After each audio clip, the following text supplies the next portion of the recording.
Ang pulong sa Dios buhi og nagalihok nga gamhanan, labi pang mahait kaysa espada nga duhay sulab ug modulot ngadto sa kitagbuan sa kalagong espiritu sa mga lutahan ug sa mga kauyukan ug mutugkad sa mga hunahuna ug katuyuan sa kasing-kasing.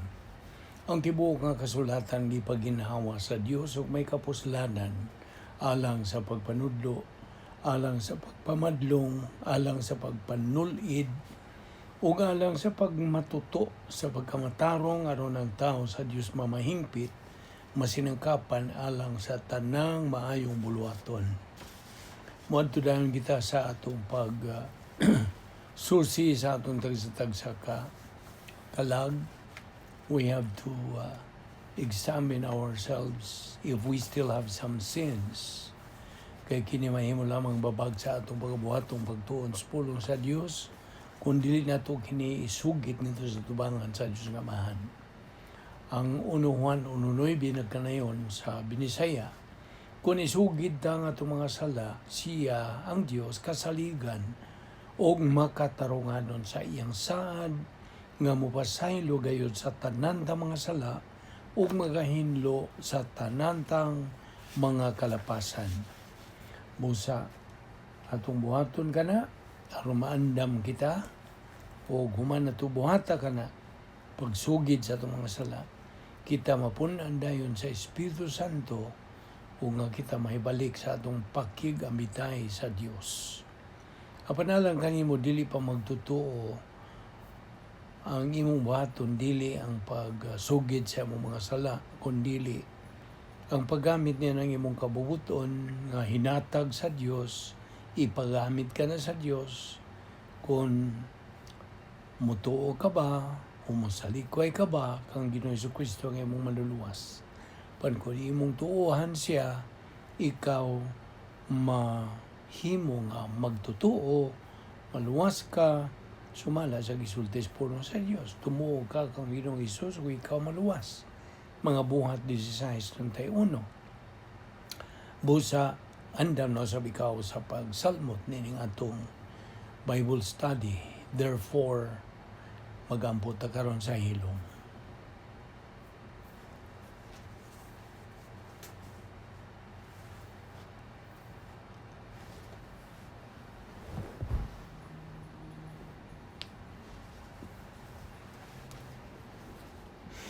Amahan na mong langit no, nagapasalamat kami kanimo ninilay no sa gahigayon nga imo kami gidala dinhi aron kami makapadayon sa among pagbuylo sa among espiritualong kinabuhi, spiritual momentum pinagi sa pagpadayon sa pagtuon, pagkatuon sa imong mga pulong. Ubani kami pinagi sa pagtudlos balang Espiritu Santo kanamo, kining tanan among gipasalamatan sa ngalan ni Ginoong Jesucristo. Amen. Well, maingad lang sa na natong mga subscribers, mga higala, mga igsoon diha kang Ginoong Jesucristo.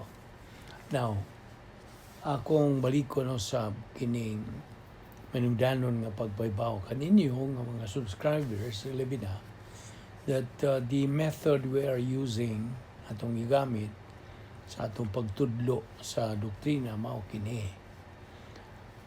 inculcation method.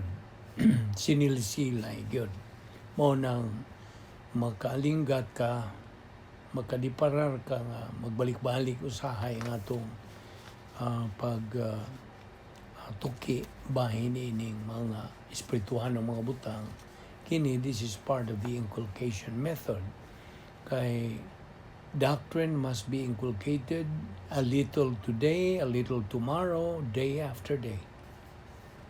Kay mando man kana sa Dios kanatong mga magtutuo sa pagbag-o sa atong panghunahuna, to renew our mind.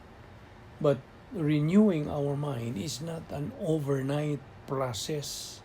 Gikinahanglan nga kini consistent, persistent, regular. O na nga nagatuon tas pulong sa Diyos adlaw-adlaw. Inumdumi kini. The Bible is not a mystery novel. We cannot turn to the last page and find all the answers, dili. So, alang kanimo magtotoo, this is addressed to you, ikinahanglan ang imong pag-ligon sa imong pagsalig sa mga saad sa Dios. Live the faithless life. And you know the agenda of the faithless life, or the stage procedure of the faithless life. Claim God's promise, or think of what God can do to your problem. And then the third, relax, because God is in control. Okay? So dito maglangan atong sugda ng atong line usab nga pagtulunan nga atong pagduputan karon o kini giuluhan sa in English, living the spiritual life is normality. Okay? So ang pagkinabuhing spirituhan normal. Okay. Now, gimanduan na ba kitang mga magtotoo? Now, this is addressed to fellow believers nga mando sa Dios nga kita pa buhaton kita sa mga Dios nung buluhaton, dili mga tawhanon. Kaya naman na sa 1 Corinto 3, 12 at 15, nagahisgot kini sa duha ka klase nga maayong binuhatan, ang human good o divine good. Human good, tawhanon nga mga binuhatan. Apan ang divine good, iyaha kini sa Dios nga mga binuhatan. Now, atong nasayran na sa past lessons nato nga ang human good, okay, mga tawhanong mga maayong binuhatan, gisgutan kanas pulong sa Dios nga dead works, patay nga mga binuhatan.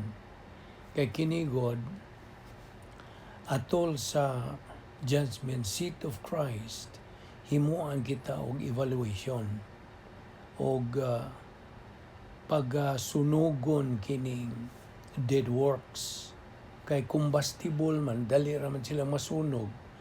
So masunog man, maug daw paig, diba? So they are combustible to be burned during the judgment seat of Christ. So they will go up in flames. Apan ang divine good, they are considered as treasures in heaven. They are non-combustible, dili kini masunog. So, maura ni matang sa maayong binuhatan nga pagagantihan. The only kind of good that is rewardable during the judgment seat of Christ. Gani gisgutan ka sa puno sa Diyos nga it is sweet fragrance to God. So, na dias Mateo 5:16 tuod, if you rewind kining atong gihisgutan dinhi, we should have taken that first. Matthew 5:16 says, "Let your light so shine before men that they may see your good works," divine good kana, "and glorify your Father in heaven." Okay. Ato ragong isgutan kining kalahian nining divine good o human good. Kining human good, byproduct kini o resulta sa tawhanong mga pangunahuna. So it's a byproduct of human viewpoint thinking. Resulta kini sa pagkauntarong sa kaugalingon, pagka-arugante, o approbation lust. See? Muna nga ang human good, although good sa tubangan sa tao, sa pananaw sa tao, maayo, dalaygon kayo, apan sa tubangan sa Dios kay mahugaw man ang trapo. You see? So muna nga ang human good, produkto lagi sa tawhanong mga pangunahuna. O bisan og maayo lagi sa tubangan sa tao, kini unsa kanang will turn out to be evil. Tanan nga mga mayong binuhatan nga tawhanon will result into evil.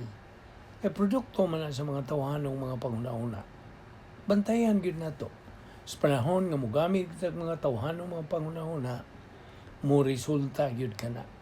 Mo sangpot kana sa pagkamatarong sa kaugalingon, pagmapahitason, o unsa may bidiseg approbation last kana bang gusto ka nga daigon sa mga katawhan. Okay. Whereas ang divine God, Diyos nun nga maayong binuhatan, produkto kini o resulta kini sa panghuna-una nga Diyos nun. It's a byproduct of divine viewpoint thinking, resulting to humility. You see? Opposite yan tong human God nga resulta og arrogance. You see? Nakita ni mo?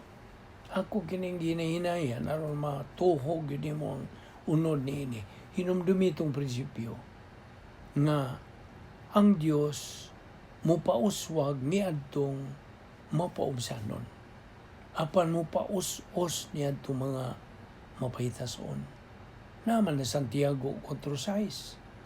God promotes the humble but demotes the proud.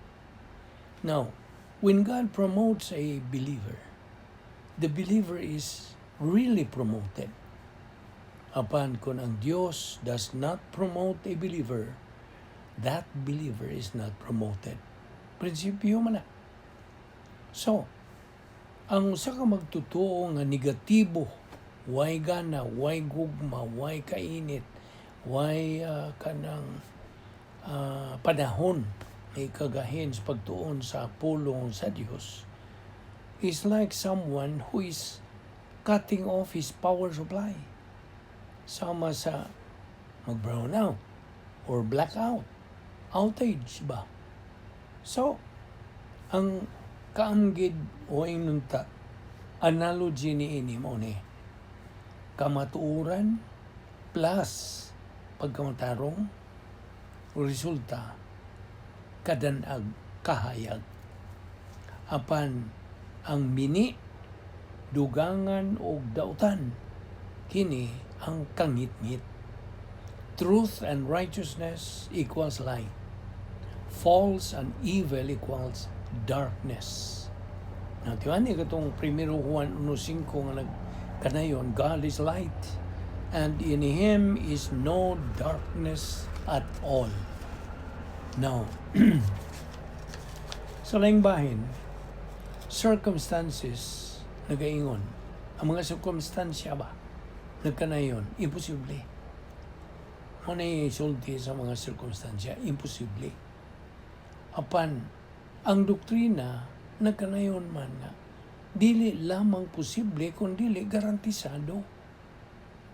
Circumstances say impossible, but doctrine says not only possible but guaranteed. Kay with God, nothing is impossible. Luke 1:37. Di man ang Diyos, mutuman gyud sa iyang mga pulong. He keeps His word. He keeps His word in the imputation of blessings to believers who are mature, nga hamtong na.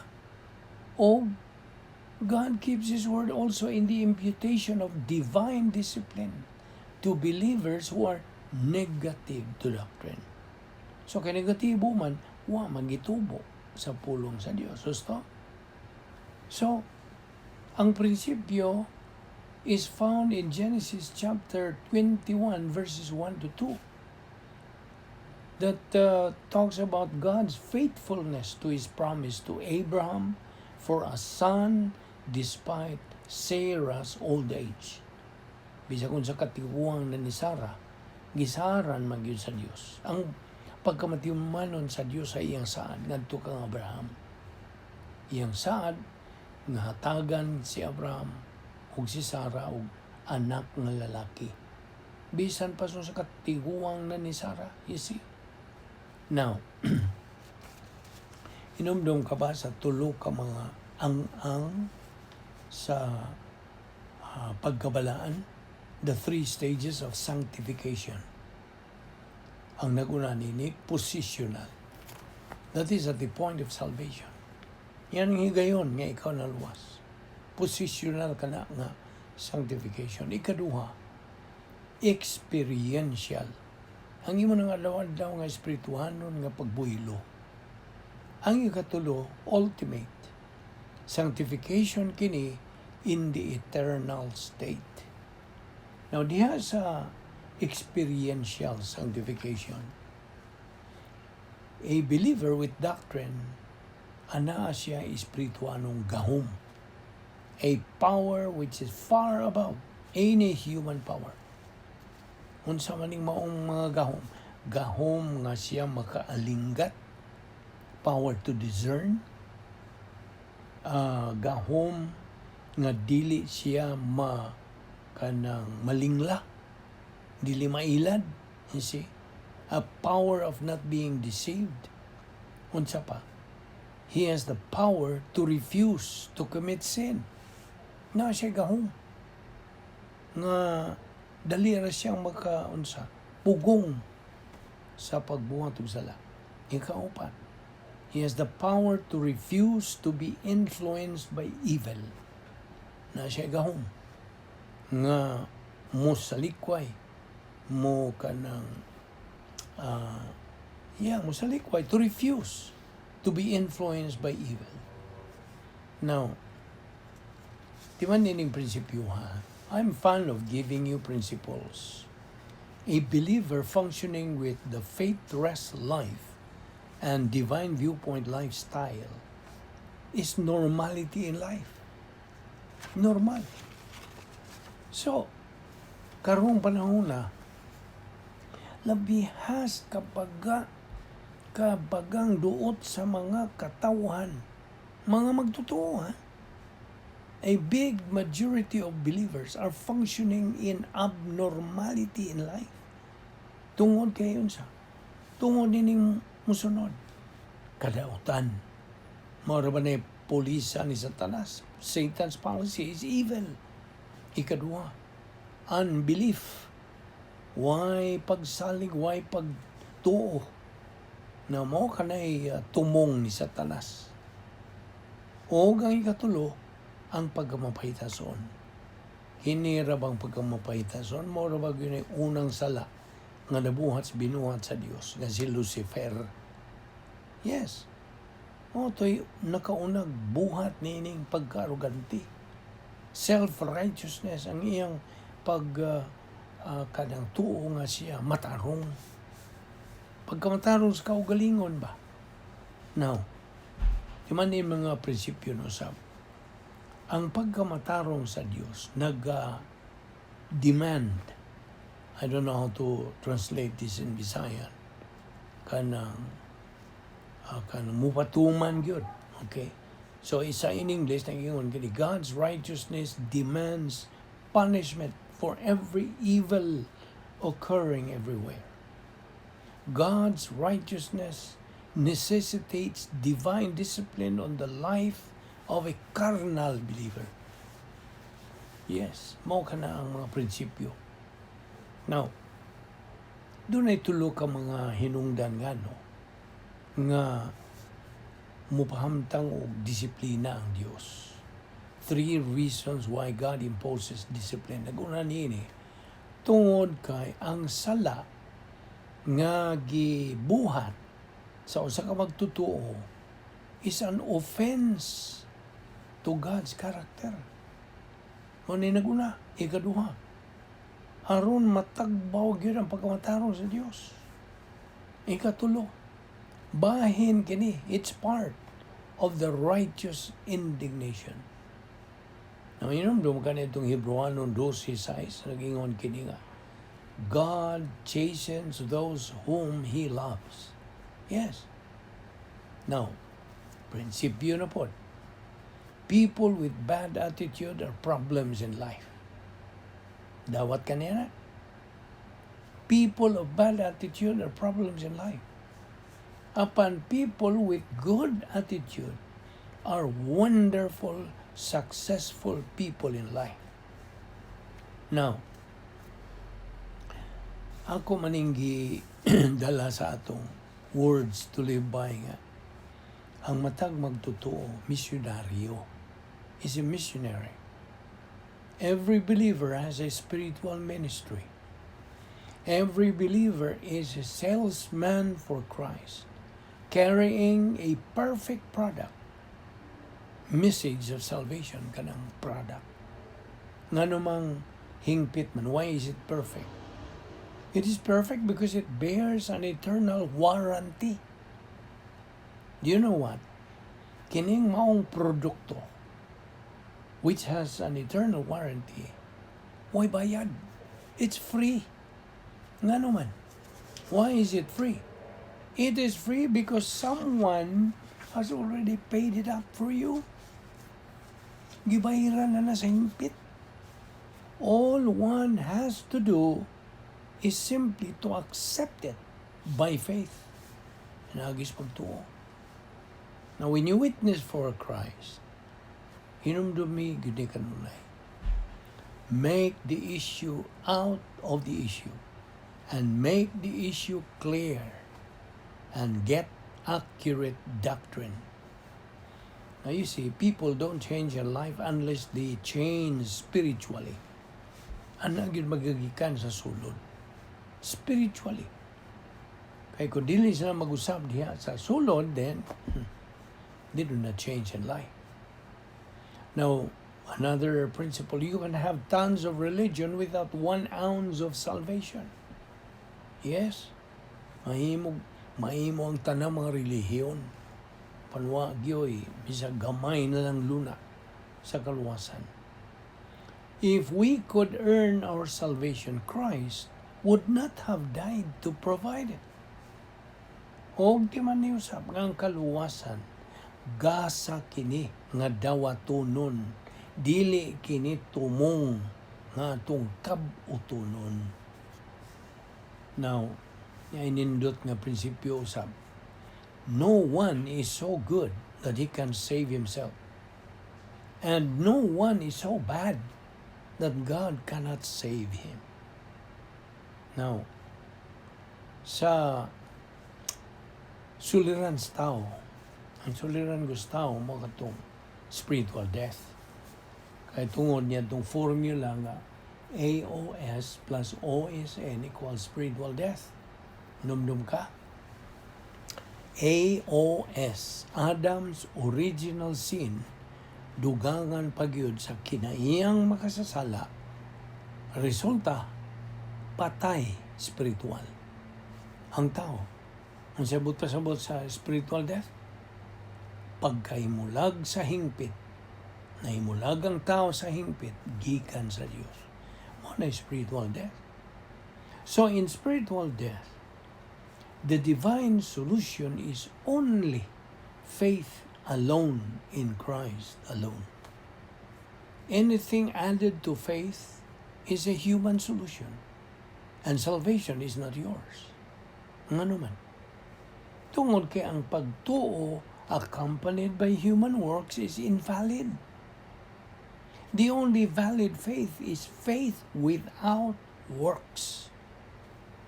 Now, kanigong pagtuo, controversial kini, ay ilan ang ipangtuis kining bahin ini. On faith. Faith plus lordship, salvation. Faith plus commitment. Faith plus anything, kini negate salvation. Why? Kaluwasan. Now, believe with the Lord Jesus Christ and thou shalt be saved. Na, unsa ka tataw niya na? Mga buhat, Kapitulo 16, versikulo 31. Kaya kita naluwas lamang pinagi sa grasya through faith, not of works, lest anyone should boast. Na si Piso 2:8. Niyan ang higayon sa atong pagkaluwas. Ang Diyos takes over and provides us 39 irrevocable things plus 1. The feeling of the Spirit. That's spirituality.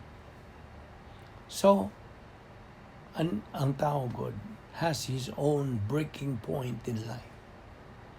And all people are going to check out from this world in due time.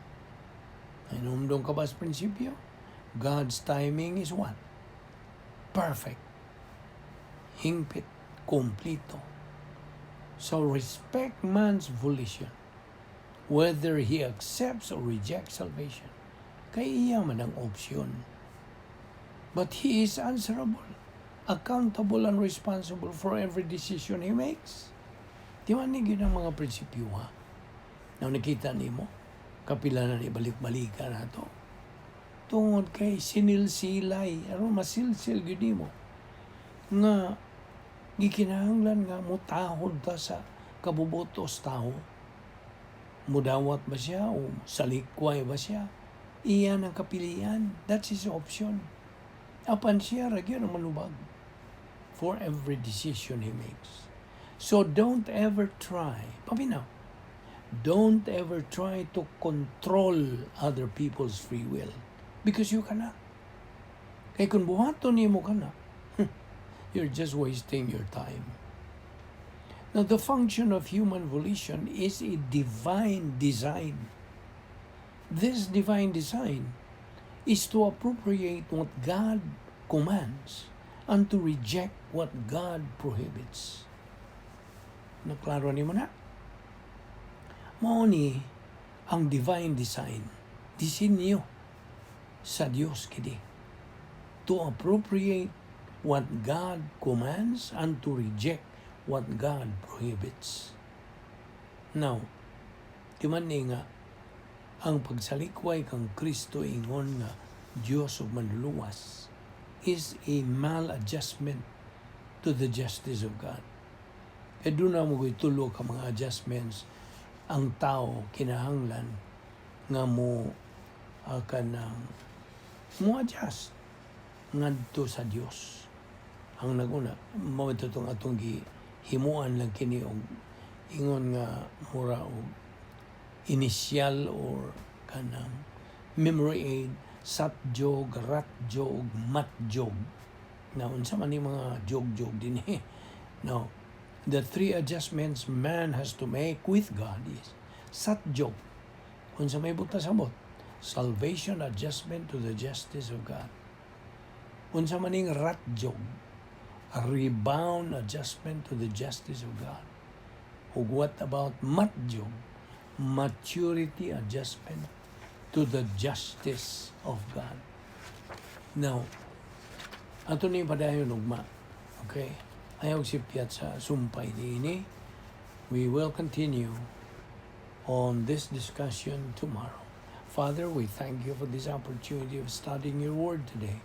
May God, the Holy Spirit, challenge us, make these things clear and vivid to our life so we can use them in our everyday life.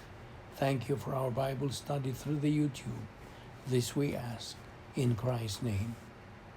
Amen.